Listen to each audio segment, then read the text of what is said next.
Philadelphia Imana iratsinda. Yesu ashimwe. Yesu wacu anongera ahabwa icyubahiro. Dushimiye Imana kuri uyu munsi mwiza yaturemeye.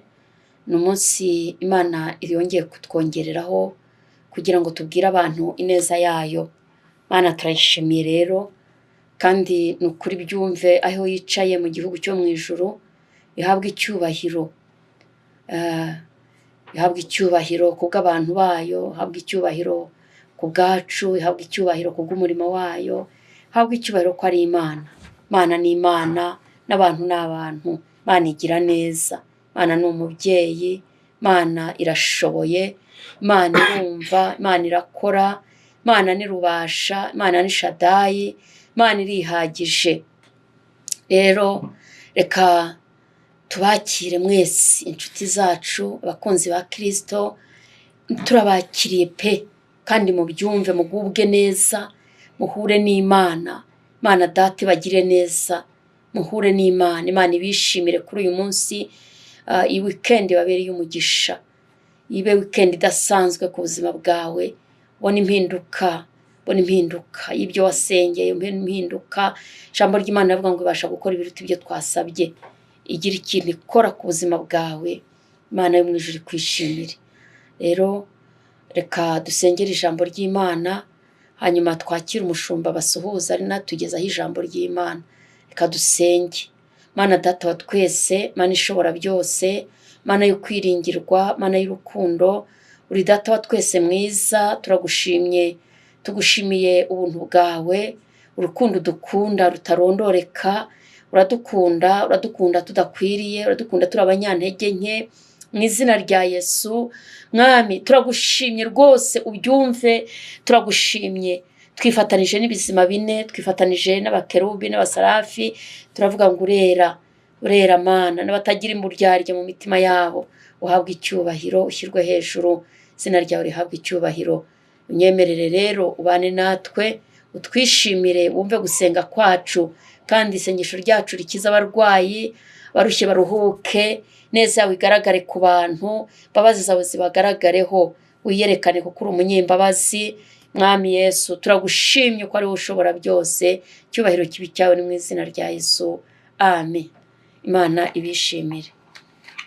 Turabashubuje bene data, igitondo cyiza, Imana ibaho umugisha.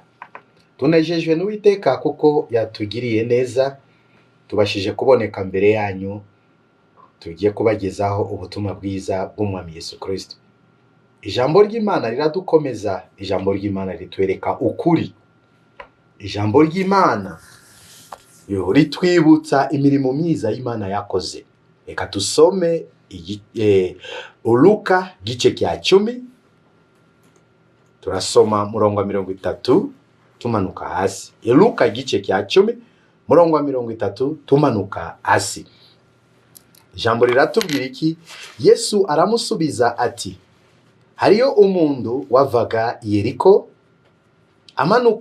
wavaga Yerusalema amanuka Yeriko, agwa mu gicu cy'abambuzi, baramwambura, baramukubita,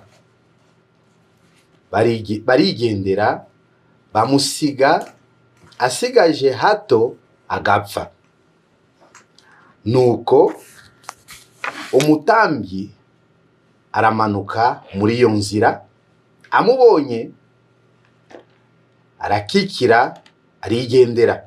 Umulewi ahageze nawe abigenza atyo,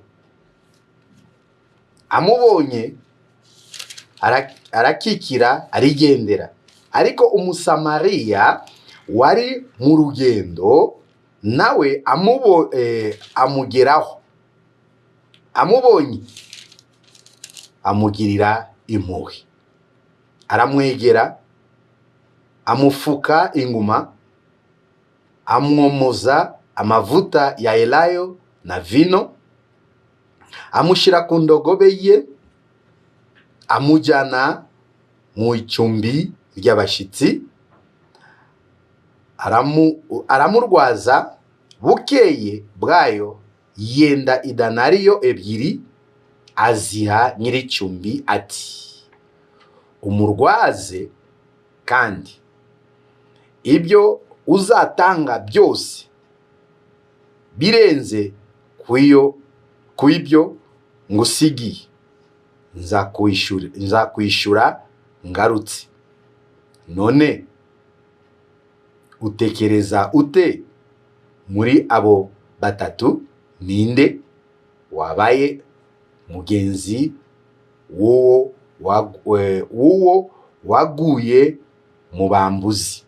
Aramusubiza ati, n'uwamugiriye imbabazi.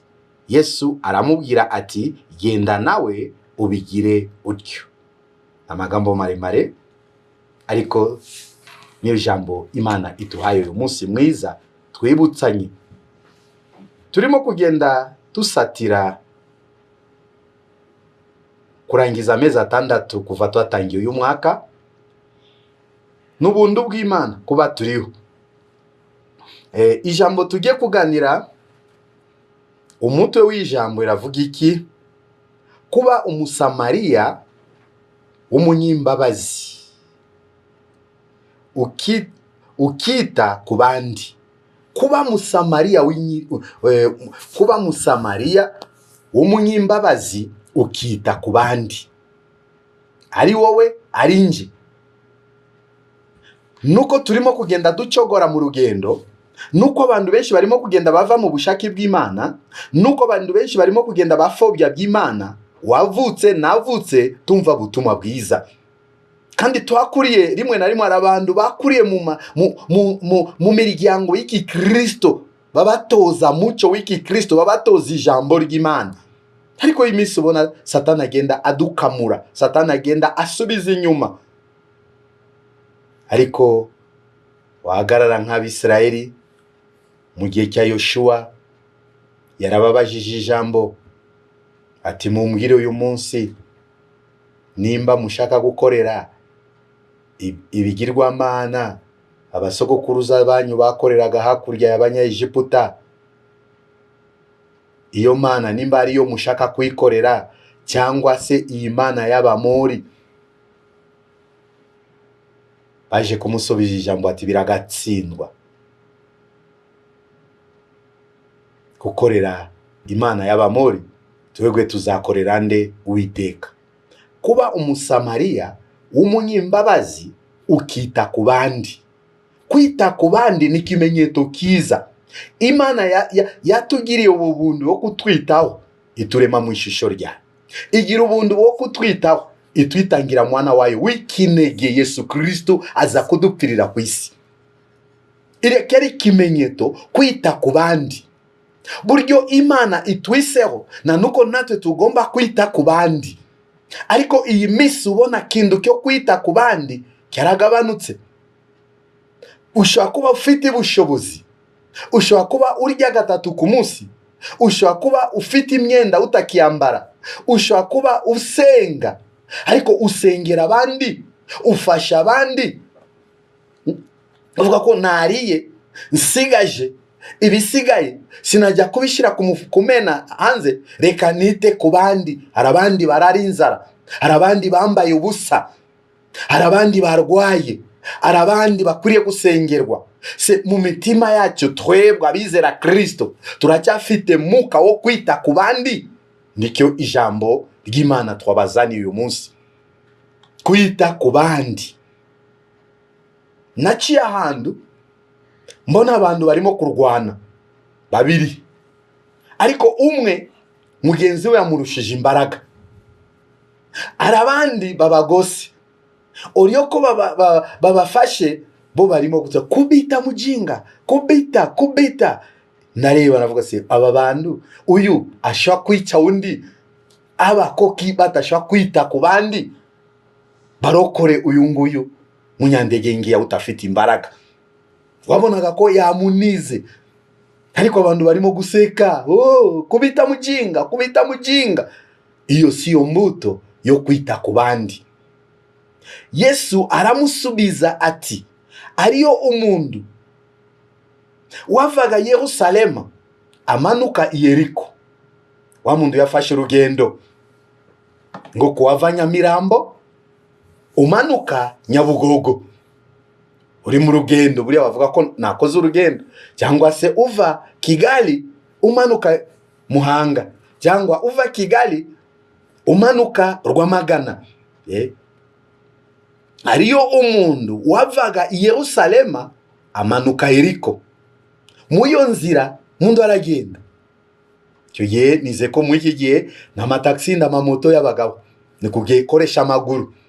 Wa mundu aragenda yishimiye urugendo rwe, nimba yarasenze nimba adasenze, mbere yo kwagenda wowe nanje simbizi. Bibiliya tuvira ko mundu umundu wavaga i Yerusalema amanuka Yeriko, nimba yari urugendo rw'amasangaye simbizi, ariko ageze hagati mu nzira agwa mu gico cy'abambuzi, baramwambura ibyo yari afite. Ikimenyetso cya mbere, agwa mu gico cy'abambuzi.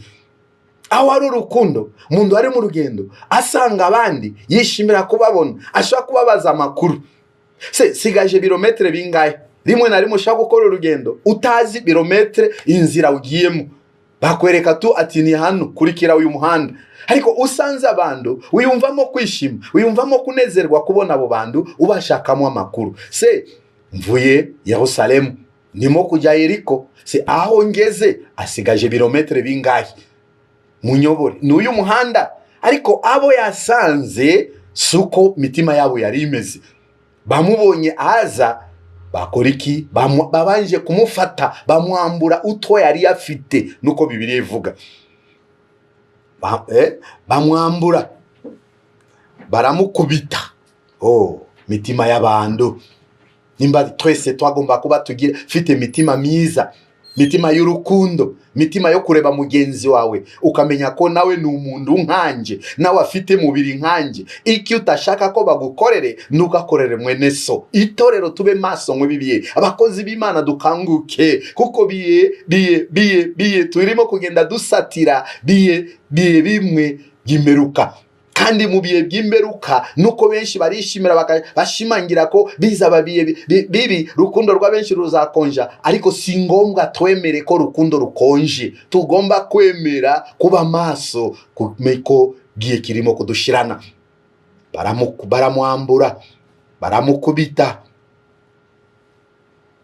barigendera, bamusiga asigaje hato yo gupfa.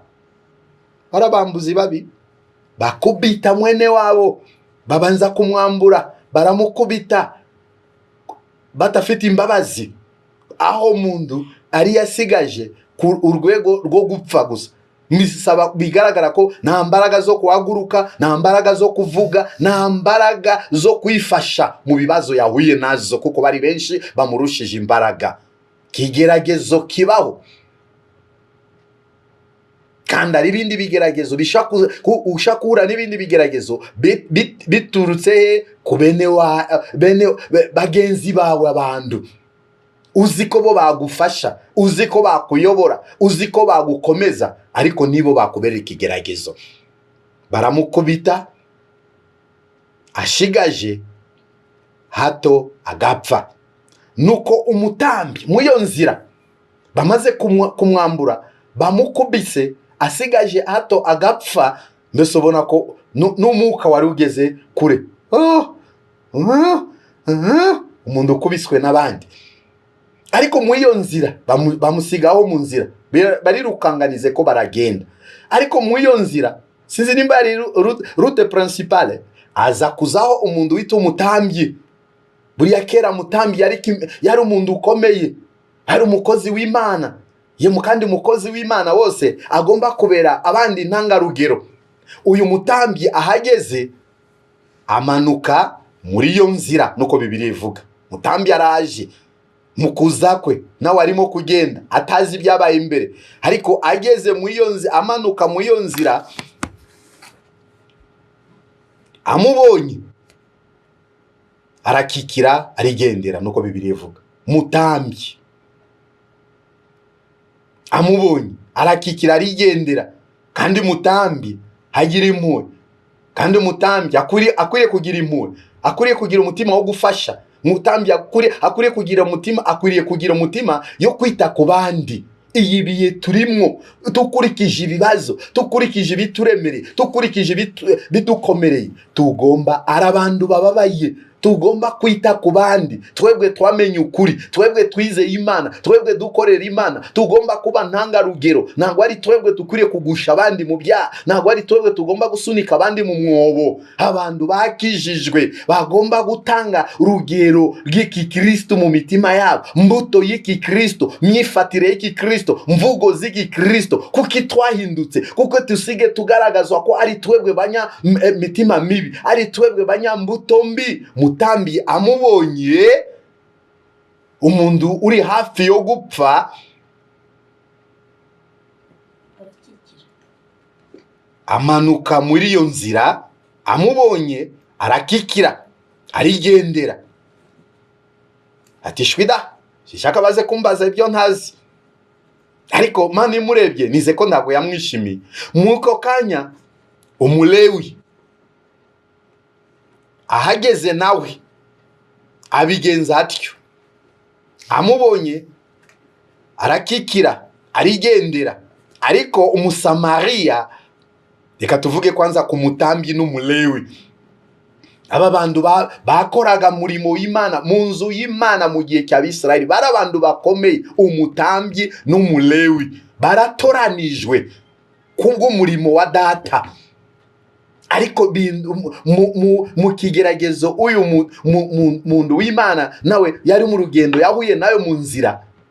Nize ko kuko yari mu gihe cyo gupfa. Ariko abonye aba bandu, simbizi nimba yabonaga, ariko abonye umutambi, dufata urugero, abonye umulewi, nawe yarazi ko mu kifuzo mfite ngomba gufashwa n'aba bene data, kuko ni ubwoko bw'Imana, nuko bagomba kurangwa n'urukundo, bagomba kurangwa no kwita ku bandi. Hari abantu banga abandi, hari abantu batishimira abandi bagenzi babo babona umugisha, hari abantu batita ku bandi, navuze hari abantu batita ku bana b'abandi, hari abantu batita kuba bene se basengana. No, nabonye mu myaka navuga 10-20 ishize, turi mu rusengero, turi mu murimo w'Imana, twagiye wabonaga abantu bita ku bandi. Abakristo bitangaga kuba abakozi b'Imana, abakozi b'Imana nabo bakitanga mu buryo bwo mu mwuka kubwa abakristo, yaba gusengerana, yaba kubasura mu gihe barwaye, yaba kubahugura, yaba kubagendera mu mazu yabo. Mushumba yashakaga intama z'Imana mu gihe atazibona mu nzu y'Uwiteka. Ariko iyi minsi ndimo kureba ndasanga rukundo rwarakonje, mirimo yo kwita ku bandi yaragabanutse. Ariko ikimane dushaka tena mwibibiye, tube maso, nitukabe nkaba ubu n'imbuto mbi n'ubuhamya bubi. Umutambyi n'umulewi basange umuntu yahuye n'ikibazo mu nzira, barikikira nuko Bibiliya ivuga. Bwana Yesu asifiwe.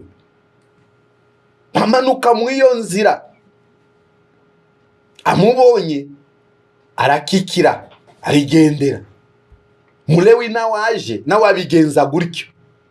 Oh Jésus Christ, mirimo yose twakora tutita ku bandi, mirimo yose twakora itaherekejwe n'urukundo, mirimo nuko wasenga ukamanura umuriro, nuko wakwigisha ukamanura umuriro, nuko ari wo ukoresha ibitangaza, ukoreshwa bitangaza n'Imana, utafite urukundo, ni kibazo. Imisi ubona mitima y'urukundo yarazimye. Abantu basige bashakana ariko nta rukundo, nukubwo inyungu runaka. Abantu umuntu yakuha akazi, nta rukundo ariko nukubwo inyungu runaka, gukoreshe kuko ufite ingufu. Ariko uyu munsi turasabwa iki? Kuba umusamariya, umunyimbabazi, wita ku bandi, yaba mu miryango yacu, yaba mu gihugu cyacu. Muturarwanda wese agomba kwita ku mugenzi we. Duhugurane, dusengerane, dufashane, dukomezanye. Nibyo mirimo Mana yatwamagariye. Se tuzishima bamwe babone ubugingo, abandi basigare? Bizatubera ikibazo, natwe Imana izatubaza. Reka tumve kundu Bibiliya itubwira hano. Ariko umusamariya wari mu rugendo nawe amugeraho, uyu musamariya w'abandi nawe yari mu rugendo ava Yeriko yerekeza Yerusalemu. Ntago Bibiliya tuwereka imirimo yari yamujyanye, nawe yari ari mu rugendo nuko bivuga. Nawe yari ari amugeraho, amubonye. Haleluya. Musamariya umunyimbabazi yitaye ku bandi, amubonye. Umva kundo Bibiliya ivuga umusamariya amubonye, amugirira impuhwe, aramwegera, amufuka inkuma, amwomoza amavuta ya elayo na vino. Imbabi ibikoresho byose yari yafite, amushira ku ndogobe ye, aramuterura kuko yari musamariya umunyimbabazi wita ku bandi. Arareba avuga ko kumusiga hano mu nzira, umuntu umeze gutyo wakubiswe n'abandi, ninde wundi wamurokora? Amugirira iki? Impuhwe. Se turacyafite mitima yo kugirira abandi impuhwe? Aho umuntu abwira mugenzi kubita mujinga, se iriya ntago ari mutima w'impuhwe. Aho umuntu yagukomangira ti bose mwadufasha, nimba icyo muturushijeho ngicyo kurya mwayiduha. Kandi birahari, bateguye kubijugunya mu mifuka. Abantu barya bakahaga, bamaze kuhaga bakajugunya mu mifuka. Ijisho ry'Imana ndago ryatushishimira. Abantu bafite amyenda, abandi barimo kwambara ubusa. Abantu bakwiriye kwita ku bandi batabikora. Nuko twasenga mu mbaraga zimeze gute tutafite urukundo? Navuze ko ari ubusa. Tushake tena mitimo y'urukundo. Mugenzi wawe nakugirira imbabazi, akugirira ikosa, umugirira impuhwe. Nusanga abantu bababaye, ubagirira impuhwe. Imyaka ishize harimo mutima w'urukundo. Hano nabonaga abantu b'Imana, abantu basenga Imana, abantu bo ku giti cyabo bakitanga, bakajya gusura abarwayi, bakabagaburira, bakabaha amasabune, bakabaha amata, bakabaha ibintu. Cyari ikimenyetso kiza cyo kwita ku bandi. Ariko iyi minsi nasanze mbona iyo service yose yarazimye ku bakristo bakoraga iyo mirimo. Kuki Satani mumwemerera atwambure mirimo myiza twakoreraga Imana? Kuki Satani umwemerera umuhigo wahize ku Mana? Satani akubuze akubwire ko ndukabikore, nawe ukamwemerera kwita ku bandi. Nayo ni imbuto nziza inezeza Imana mu bwami bwo mu ijuru. Urukundo ku bandi ni imbuto nziza Mana irishimira. Abantu bafite urukundo, abantu bahize mihigo ku murimo w'Imana, kuko imwemera Satani abazimye, murakarahira ko mutazongera kubikora. Gukorera Imana nta gihombo kibamo. Nukorera imirimo y'Imana ureba kundi, kiranuka ku giti cyawe, kuko Yesu nagaruka muri mundu azabazwa ibye. Uyu mulewi wari mu rugendo nawe ageze imbere y'uwo muntu wakubiswe, amurebye, amugirira impuhwe. Nuko Bibiliya ivuga. Se twebwe turacyafite wa mutima, ubonye mugenzi wababaye, ubonye abana bo mugenzi wawe bababaye, umugirira impuhwe kandi umurusha ubushobozi. Si kuvuga ko twese turabakene. Mana yagirema abantu mu nzego zitandukanye. Se abafite ubushobozi muracyafite mutima w'impuhwe ku bafite ibibazo. Bwana Yesu asifiwe. Yesu atushoboje bene data. Tongere dukanguke kugira kuba musamariya umunyimbabazi witaye ku bandi. Ariyo muntu ushobora kumusanga afite imyenda 20, 30 zimwe atakiyambara, akazibika avuga ko abana banjye nibakura nzayabambika. Bana baracyari muri primaire. Seburi urimo kubafungira umugisha. Wite ku bandi ubahe mu bibiye mu gihe cy'abana bawe bazagera ku myaka bakuze, Mana izabagirira neza. Kandi ibyo urimo kubabwira ubabikira bizaba byataye agaciro. Yesu atugirire neza kandi Yesu adufashe. Aramwegera, amufuka inguma. Uyu musamariya munyirimbabazi amwoza amavuta ya elayo. Yari amavuta y'agaciro, na n'ubu irushije andi mavuta yose agaciro, mavuta ya elayo. Na mvino amushira ku ndogobe ye, amujyana mu icumbi ry'abashitsi. Mubona mirimo y'umusamariya w'imbabazi yise kundi, amujyana mu cumbi y'abashitsi.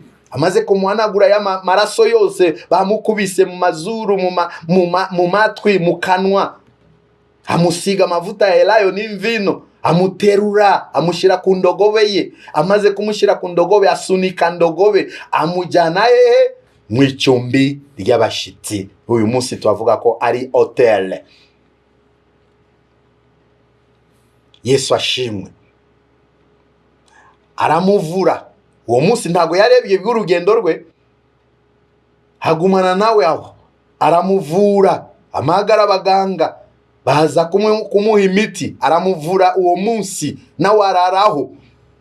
Bukeye bwaho yenda danariyo ebyiri aziha nyiricumbi, atanga n'amafaranga ye. Danariyo ebyiri yari amafaranga y'agaciro, awukodesha icumbi y'abashitsi n'amafaranga menshi, misi 2. Nago igaragaza misi 2, denariyo ebyiri. Ati umurwazi abwira nyiricumbi, umurwazi, kandi ibyo uzatanga byose birenze ko ibyo ngusigiye, nzabikwishura ngarutse. Bwana Yesu asifiwe. Kwitanga ku bandi. Hariho abantu bagira umutima yo kudashaka kumva bibazo by'undi. Amugende mwebwe abajura, we wamusinzi we genda, ashaka kuba afite ikibazo. Nuko udashaka kumufasha, ariko banza umutega amati wumve. Hari n'undi muntu wahura nawe mu uyu murwa, yaturutse mu ntara, atazi kwa Rubangura, atazi ku Mateusi aho riba, akabaza mundu wanyobora muhanda ku Mateusi naye, harundi umwirukana. Genda we mujinga we. Oya, iyo siyo mutima mane twishimira bene data. Tugomba kugira mutima w'impuhwe, tugomba kugira mutima w'urukundo, tugomba kugira umutima wo kwita ku bandi, kuko twese turi biremwa twaremwe n'Imana. Akura amafaranga ye danariyo ebyiri mu gitondo, abwira ayiha nyiricumbi, ati njyewe ndagiye, ariko komeza umuvure, kandi aya mafaranga ngusigiye nimba izaba make, ni ingaruka nzajya kwishura izindi. Mutima w'umuntu ushaka ubugingo, mutima w'umuntu ushaka kunezeza Imana. Imisi abantu baruzuza ndebe zo mu rusengero gusa, mitima y'ishari, mitima y'uburozi, mitima yo gutakundana, mitima yo kwangana. Oya, kwicara ahera Imana, kwicara mu rusengero, ube umenya ko mbaye umuntu ukomeye, ariko Imana inshakaho, ari imbuto Imana inshakaho, ari gukiranuka Imana inshakaho, ari kwera imbuto ku bandi, ari gukora mirimo myiza, kuko Yesu nagaruka, abangaba nibo azagaruka ku bwacyo. Abangaba birabasaba ko bazabona ubugingo, biragatsindwa. Uwo munsi tuzabwira ni mugende kuko mwebwe simbazi. Mana twakoraga gutya na gutya, twasengeraga abarwayi, bagakira, twirukanaga abadayimoni. Yesu azatwakana nimba tutabaye amaso, nimba tutahindura ingeso zacu mw'iyi misi. Turakopera ibitakwiriye kuba mu mitima yacu, tukabika mu mitima ibitakwiriye kubikwa mu mutima. Ndabona umuntu ashaka kwitanga, tufata abantu bababyeyi, akagura amavuta, maglycerine, masabune y'igiciro kinshi yo gutunganya iki isura rye, abe mwiza, agiriye inzobe, ariko byo kuhindura mutima, kuko Imana nizi. Yesu naza ntago azareba ubwiza bw'umubiri. Yesu azareba nibyo gukora isuku y'umubiri, c'est bon, ariko imitima imaze kugarukira Imana, imitima imaze kuva mu bushake bw'Imana. Navuze ndimo kubona, ndimo kusanga ibi bihe turimo abapagani ndago bakiva ku mwijima bakizwe binjire mu rusengero. Ariko twebwe turi mu rusengero niyo turimo kuva mu bushaki bw'Imana tukasubira Egiputa. Bizatumarira iki? Tunganya umutima, weza umutima, nanjye neza umutima, dukore ibyo gukiranuka, tugire impuhwe ku bandi, twite ku bandi. Oh haleluya. Ushaka kugira amahirwe Imana yakuhaye umugisha, se ugaburiye abantu babiri ku munsi, nta kintu byagutwara, ntago byakuhombesha. Wambitse abantu babiri, wishuriye abana babiri minervale, byakuhombesha koko? Iyi ni umugisha. Umenye ko uratera imbuto nziza. Igihe uzaba utakihari, Imana ishobora kwibuka abana bawe. Mirimo myiza birafasha n'urubyaro rw'umuntu. Mirimo myiza Imana izakwibuka mu gihe utangiye kugendera mu maguru eshatu. Kandi kugera no mu maguru eshatu nawe ni imbabazi z'Imana. Yesu atushoboje kandi Yesu atugirire neza impuhwe.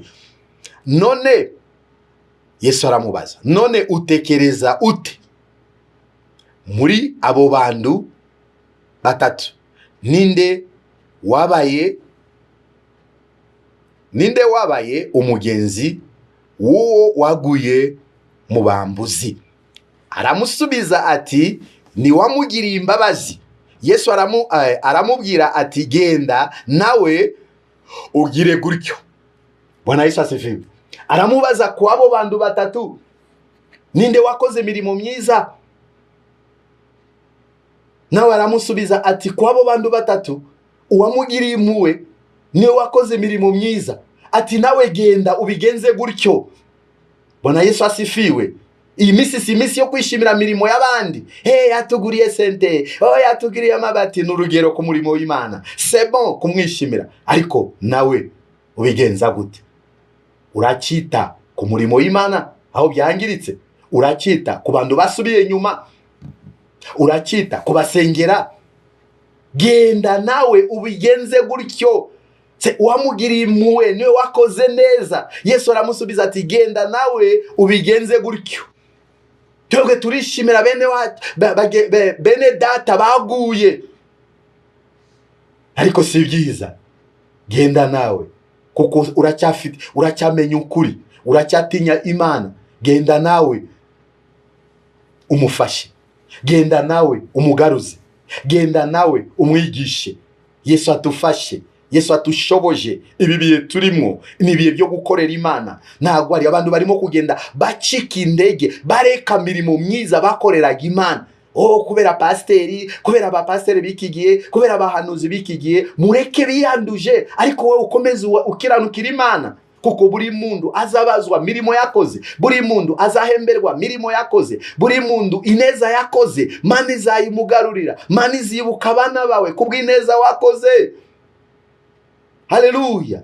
Mwuka Wera ongera dufashe, Mwuka Wera ongera tukangure. Mwuka Wera, abantu bazindukiraga mu nzu y'Imana bagasengera amateraniro, abantu bakoraga murimo w'Imana, bakoraga isuku mu rusengero. Ubona mirimo myinshi twakoreraga Imana ibibiye, nk'uko imyaka igenda itambuka, turimo kugenda ducogora.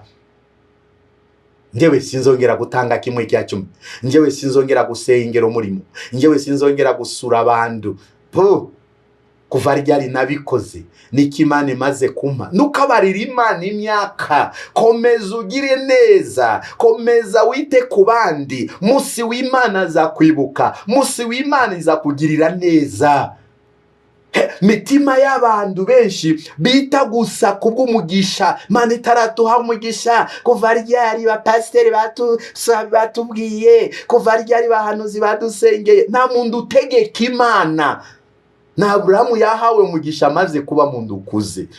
Umunsi wawe urahari. Komeza ukiranukire Imana, mugarukire Imana. Abantu mwavuye mu bushaki bw'Imana, tubyuke tena ku murimo w'Imana, dufatanye amaboko, twite ku bandi. Hari abantu benshi baracyari mu bitahesha Imana agaciro.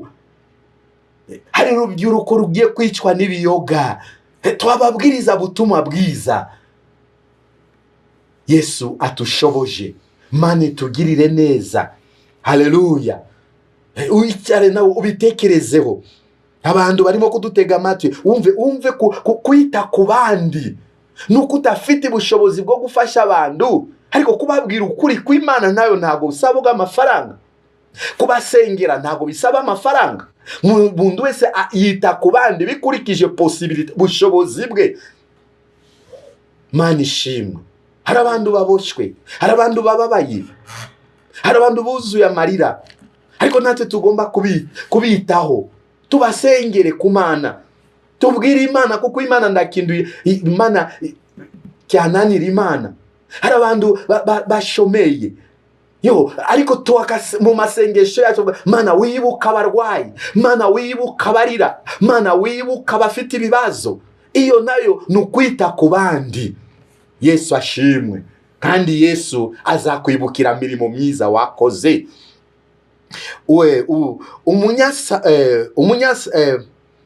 Umusamariya w'imbabazi yarogeye urugendo rwe kubera abandi.